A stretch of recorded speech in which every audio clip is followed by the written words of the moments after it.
शिखर कौन सा भाग होता है? ऊपर वाला। और पाद बिंदु या तल कहाँ होता है? नीचे वाला। तो वही है, एक पेडिस्टल है और उस पर एक मूर्ति है, कितना? 1.6 मीटर का। तो कहता है कि मूर्ति के शिखर और पेडिस्टल के शिखर से भूमि पर कहीं 60 डिग्री का और कितना 45 डिग्री का कोण बना रहा है। तो किसका ऊंचाई कर रहा है निकालने के लिए? किसका? पेडिस्टल का। पेडिस्टल का मतलब एक स्तंभ नहीं, स्तंभ पर हम लोग मूर्ति खड़ा करते हैं, नहीं करते हैं? कहीं हम लोगों का पूजा घर ही होता है तो हम बढ़िया से बनाते हैं, रैक वगैरह सब उस पर देते नहीं देते, या वो आसन वाला बनाते हैं, वो लकड़ी वगैरह का, जिसको जितना पैसा उस तरह से बनाता है। तो वह भगवान के लिए होता है ना? तुम लोग अपने चंदो बाबा के लिए बनाती है, नहीं पता नहीं, बनाया करो। तो यही है। तो इसका हम लोग क्या बनाएंगे? पहले फिगर। तो इसका एक क्या है? पेडिस्टल है, नहीं पेडिस्टल है। और इस पर तुम्हारा क्या है? एक मूर्ति है, कितना? 1.6 मीटर।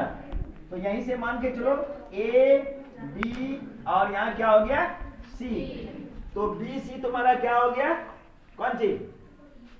क्या हो गया? पेडिस्टल। ये क्या हो गया? पेडिस्टल। नहीं, ये यहां से यहां तक तुम्हारा क्या हो गया? पेडिस्टल। और ये तुम्हारा क्या हो गया? यहां से यहां तक ये क्या हो गया? कौन सी हो गया? कहाँ है? मूर्ति। हाँ, स्पेलिंग बोला के मूर्ति, ठीक है। और ये भवन के, ये भूमि के किसी बिंदु के साथ कितना डिग्री का कोण बना रहा है? हाँ, भूमि के किसी बिंदु के साथ। तो दाएं भी जा सकती है या तो बाएं भी आ सकती है, फिगर में कोई दिक्कत नहीं है। तो ये यहाँ बनाता है, ये भी इसी बिंदु पर बनाता है। और मूर्ति का भी उन्नयन कोण कहाँ बनता है? इसी बिंदु पर। तो मान के चलो इसमें कोई नाम नहीं दिया हुआ है, तो जो लेना है ले लेना, ठीक है। पी एम सी डी जो भी बचा। तो ये भूमि के डी बिंदु के साथ पेडिस्टल कितना डिग्री का कोण बनाता है? 45। ये कोण कितना बनाता है? 45। और मूर्ति का शिखर कितना बनाता है? 60 डिग्री। कभी हिसाब ऐसा भी हो सकता है कि खाली दे देगा मूर्ति का शिखर और पाद बिंदु जो है भूमि के किसी बिंदु के साथ कितना डिग्री का कोण बनाता है?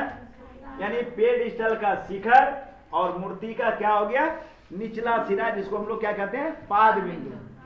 तो उसमें घबराना नहीं है, यही फिगर बनेगा, ठीक है।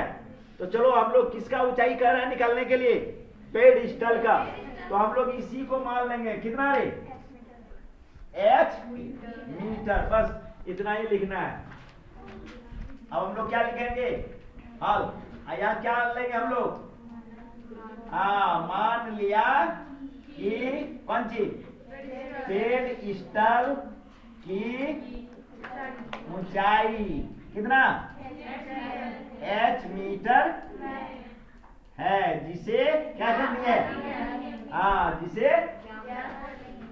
ज्ञात करनी है। नहीं, अब त्रिभुज का तो बन गया तुम्हारे पास 2 गो। कौन कौन? और जो भी बनेगा तो कैसा त्रिभुज बनेगा?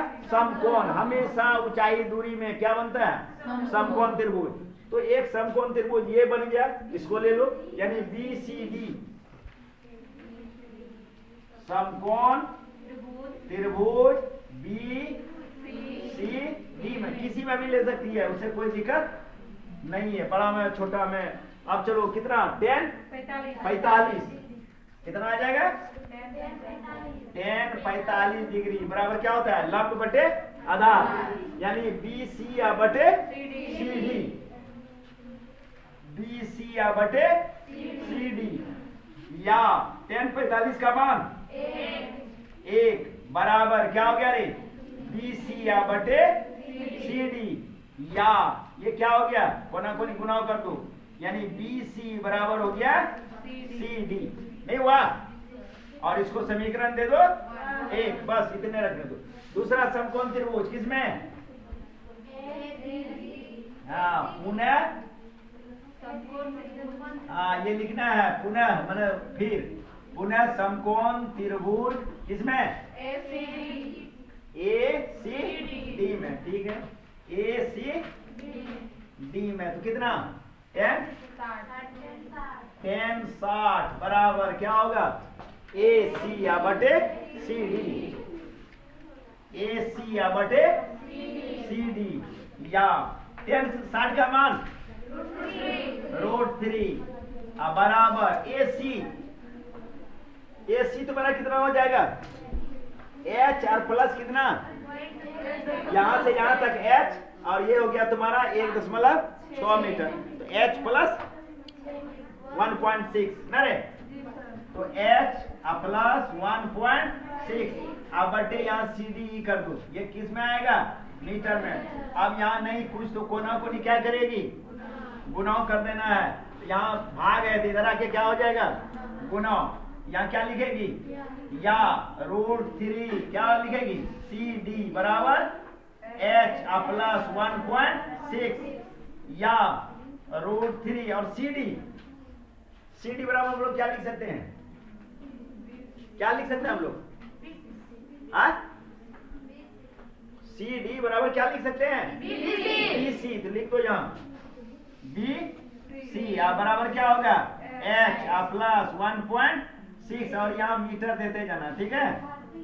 अब देखो BC, तो BC को हम लोग क्या माने हैं h है ना, BC को हम लोग क्या माने हैं लगा दो, तो यहाँ क्या हो जाएगा √3h बराबर h प्लस 1.6 और क्या होगा मीटर, या ये इधर चलाएगा तो क्या होगा रे √3h माइनस क्या हो जाएगा h होगा ना, बराबर क्या हो जाएगा 1.6 मीटर।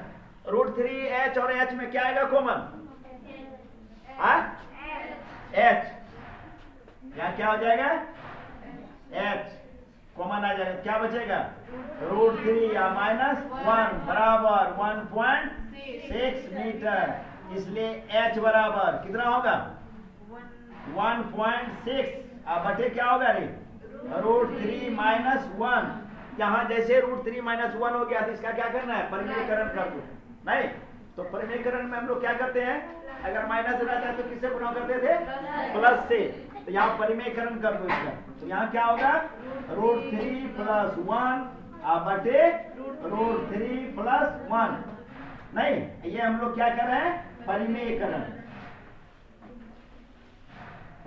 कर रहे हैं, तो यहाँ खाली इसको लिखो, ये क्या हो गया 1.6 और क्या है √3 प्लस 1, अब तो ये हो गया a माइनस b और ये क्या हो गया तुम्हारा